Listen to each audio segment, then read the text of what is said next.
नमस्कार साथियों, एक बार फिर मैं दीपंकर समझदार, चार्टर्ड अकाउंटेंट, आपका दोस्त और बिजनेस ग्रोथ एसोसिएट। फ्रेंचाइजी हम लोग लेने के लिए आजकल बहुत उतारू हैं। काफी सारे हमारे जो सब्सक्राइबर्स हैं उनका कॉल मैसेज सब आ रहा है कि सर मुझे फलाने जगह से फ्रेंचाइज मिल रहा है, कहीं फ्रॉड तो नहीं है, कहीं पर मुझे ये लेना चाहिए कि नहीं लेना चाहिए। तो यहाँ पर दो एंगल आ जा रहा है, सबसे पहले लेना चाहिए या नहीं लेना चाहिए, और दूसरा फ्रॉड वाली बात। ताकि आप अगर कहीं पर समय, पैसा या फिर अपना सोच या ड्रीम्स लगा रहे हो तो वहां पर आपको पक्का बेनिफिट होना ही चाहिए। तो इसके लिए मैंने 9 पॉइंट आप लोगों के लिए बनाए। ये 9 पॉइंट आपको ध्यान पे रखना है। सबसे पहला पॉइंट ये है कि आपको उस कंपनी का और उससे संबंधित सारी चीजों का जांच करना है। ये जांच कैसे करना है इसके बारे में पिछले एक आध वीडियो में मैंने बताया, लेकिन मैं फिर से बता दूं। अगर वो कंपनी है तो कंपनी का आरओसी चेक कर लीजिए। अगर वो पार्टनरशिप फर्म या प्रोपराइटरशिप है तो कभी उससे आप मत लीजिएगा फ्रेंचाइजी, क्योंकि वो फ्रेंचाइज देने लायक नहीं है। उनके पास ऐसा कुछ खास अथॉरिटी है नहीं। केवल वो कुछ ना कुछ आईएसओ और छोटे छोटे कुछ ऐसे रजिस्ट्रेशन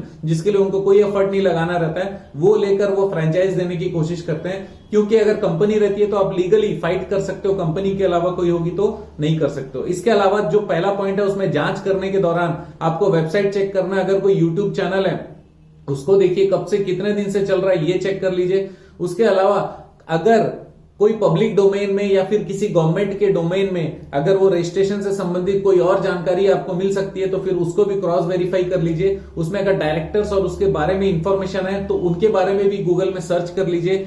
यहां तक के इंफॉर्मेशन हमारे लीगैलिटी से संबंधित है और उसकी एस्टैब्लिशमेंट सही है या गलत है इसके बारे में। और एक और चीज मैं बता दूं, हेड ऑफिस वगैरह का जो भी इंफॉर्मेशन है उसको भी अगर आप हो सके तो अपने किसी दोस्त के माध्यम से या किसी और माध्यम से टेलीफोन पे कंफर्म करने की कोशिश करिए। और अगर आपका कोई दोस्त जा पाए, जाकर कुछ बातचीत कर पाए एज ए डमी कस्टमर, तो फिर क्या बात होती है ये भी चीज आपको ध्यान देकर समझना पड़ेगा, राइट। ये था हमारा पहला पॉइंट। दूसरा इंपॉर्टेंट पॉइंट है बिजनेस का मॉडल स्टडी करना। बिजनेस मॉडल अगर आप स्टडी नहीं करते और सीधा आपको क्योंकि फ्रेंचाइज मिल रहा है, क्योंकि सस्ते में मिल रहा होगा, क्योंकि आपको उसमें कमीशन ज्यादा होगा, क्योंकि आपको उसमें बेनिफिट ज्यादा होगा, तो आप उसमें जुड़ने का सोचेंगे तो फिर दिक्कत हो जाएगी। बिजनेस का मॉडल स्टडी कर लीजिए। सबसे पहले देखिए कि मार्केट में जो वो काम आपको प्रोवाइड कर रहे हैं उसकी मार्केट में डिमांड है या नहीं है। दूसरी चीज, क्या वैसा सर्विस प्रोवाइडर बहुत सारे हैं, अगर हैं तो फिर उसमें किस तरीके का कंपटीशन होगा, कैसा उसमें स्कोप है। बिजनेस में क्या क्या चीजें आपको करनी पड़ती है आपको एंड कस्टमर से पैसा लाकर आपके तक पैसा पहुंचाने तक। इसका मतलब आपने कस्टमर से पेमेंट लिया, पेमेंट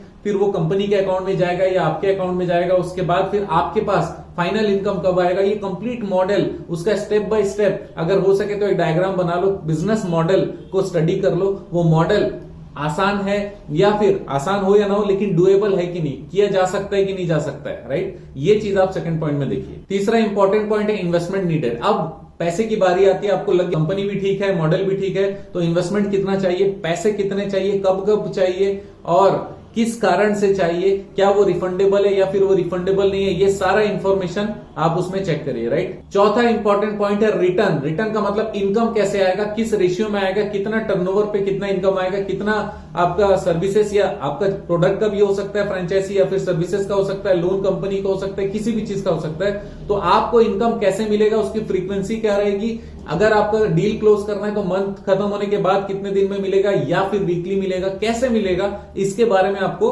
पूरा जानकारी और इंफॉर्मेशन लेना चाहिए। और हर चीज रिटर्न में या मेल पे करिएगा ताकि आप उसको वेरीफाई कर सको और कभी भी हम लोग उसको कोर्ट ऑफ लॉ में या फिर आपसी डिस्कशन में भी प्रूव कर पाए कि यही बात हुई थी। पांचवा इंपॉर्टेंट पॉइंट यह है कि मार्केटिंग एफर्ट कितना लगाना पड़ेगा। क्या पूरी मार्केटिंग कंपनी कर रही है जो आपको फ्रेंचाइज दे रही है, या फिर आपको पर्सनल अपने पैसे से मार्केटिंग करना पड़ रहा है, अपने पैसे से ब्रांडिंग करना पड़ रहा है, अपने पैसे से उस चीज को लेकर आना पड़ रहा है, तो फिर उसकी क्या जरूरत है, हम खुद नहीं वो सर्विस चालू कर लें। तो हम लोगों को ये देखना पड़ेगा कि मार्केटिंग एफर्ट हमारा कितना है, उसमें हमारे खर्चे कितने, उसमें कोई आदमी लग रहा है क्या, उसमें हमारा क्या क्या चीजें इन्वेस्ट हो रही है, समय इन्वेस्ट हो रहा है, पैसा इन्वेस्ट हो रहा है, इसको एक बार स्टडी करने की जरूरत है। छठवा बहुत इंपॉर्टेंट चीज है, क्योंकि आप आज तक खाली नहीं होगे, कुछ ना कुछ काम कर ही रहे होगे। अब आप सोच रहे हो कि मैं फ्रेंचाइज ले लूं, तो फ्रेंचाइज आप क्यों ले रहे हो, क्या आपके प्रेजेंट काम को डिस्टर्ब तो नहीं कर रहा है, या फिर आपके कोई बच्चे हैं जिसको आप उसमें लगाकर अपना एक अलग बच्चे के लिए एस्टेब्लिशमेंट चालू कर रहे हो। तो इस चीज को आप स्टडी कर लो कि प्रेजेंट आपके ऑक्यूपेशन को कोई डिस्टर्बेंस नहीं होना चाहिए, जो कि आपका प्रॉफिटेबल अगर ऑक्यूपेशन है। हाँ, ये जरूर है कि अगर आप अपने ऑक्यूपेशन को शिफ्ट करना चाहते हो तो आप इसमें ज्यादा समय दोगे तो कोई दिक्कत नहीं है, लेकिन आपका प्रेजेंट ऑक्यूपेशन जनरली डिस्टर्ब नहीं होना चाहिए और वो वाला काम भी फ्रेंचाइज बहुत आसानी से चलना चाहिए। मैंने जो इससे पहले वाले पॉइंट में बोला कि एफर्ट ज्यादा नहीं लगे और सिस्टमेटिक काम हो जाए तो फ्रेंचाइज लेने में मजा आता है। सातवां इंपॉर्टेंट पॉइंट ये है कि जो हेड ऑफिस है वो हेड ऑफिस में हो सके तो एक विजिट जरूर कर लीजिएगा, क्योंकि सच में वो हेड ऑफिस है या नहीं है, क्योंकि जहां पर रिजनेबल पैसे लगते हैं तो हम लोग को हेड ऑफिस जरूर चले जाना चाहिए। अगर आपको लगता है कि 2-3-5 हजार में कोई अगर दे रहा होगा फ्रेंचाइजी, तो वैसे भी मैं आपको बता दूं उसको करिएगा मत, कहीं ना कहीं कुछ गड़बड़ है, क्योंकि फ्रेंचाइज का मतलब होता है कुछ यूनिक चीज जो आपको प्रोवाइड कर रहे हैं, जो आप डायरेक्टली नहीं कर सकते हो।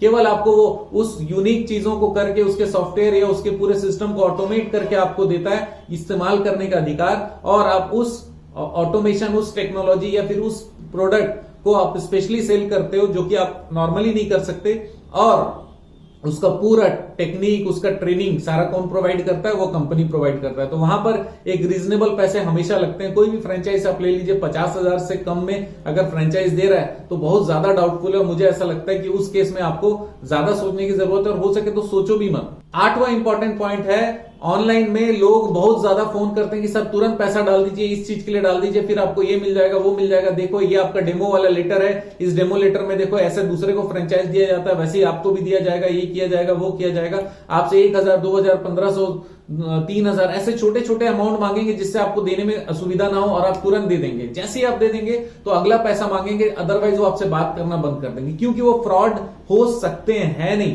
लेकिन मेरा ये कहना है कि ऑनलाइन में इन चीजों को अवॉइड करिए। आपने फिजिकली किसी से मुलाकात नहीं है तो ऑनलाइन फ्रेंचाइज मत लीजिए, पक्का डिस्कशन करिए उसके मार्केटिंग पर्सन से फेस टू फेस, 1 बार 2 बार 3 बार, या जूम पे मीटिंग कर लीजिए, और उसके बाद में उनको बोलिए कि मैं एक बार आऊंगा मुलाकात करने, उसके बाद आपको फाइनल करूंगा। लेकिन वो सामने वाला अगर सही है तो ओके बोलेगा और आपको समय देगा, अगर वो सही नहीं है तो बोलेगा कि ये फ्रेंचाइज दूसरे को चले जा रहा है, हमारे पास 4 एप्लीकेशन और है। बोले सर उसमें कोई दिक्कत नहीं, अगर आपको दूसरे को आता है तो आप दे दो, कोई प्रॉब्लम नहीं। मैं तभी करूंगा जब मैं सोच समझ के करूंगा, मैं तभी करूंगा जब मैं अच्छे से देख लिया रहूंगा। अदरवाइज मैं आपका बिजनेस तो ढंग से कर ही नहीं पाऊंगा अगर मैं फ्रेंचाइज ले लेता हूं। तो मुझे सारी इंफॉर्मेशन आप नहीं दे सकते हो तो आपका फ्रेंचाइज मॉडल सही नहीं है। अगर आप दे सकते हो तो मैं इंटरेस्टेड हूं, राइट? तो आप अपना कंडीशनल फर्म स्ट्रांगली अपने बात को रखिएगा। Last but not the least, अगर आपने डिसाइड कर लिया है कि करना और सारी चीजों की जांच कर ली तो ज्वाइन जरूर करिएगा। अब मैं बता रहा हूं फ्रॉड वाली बात।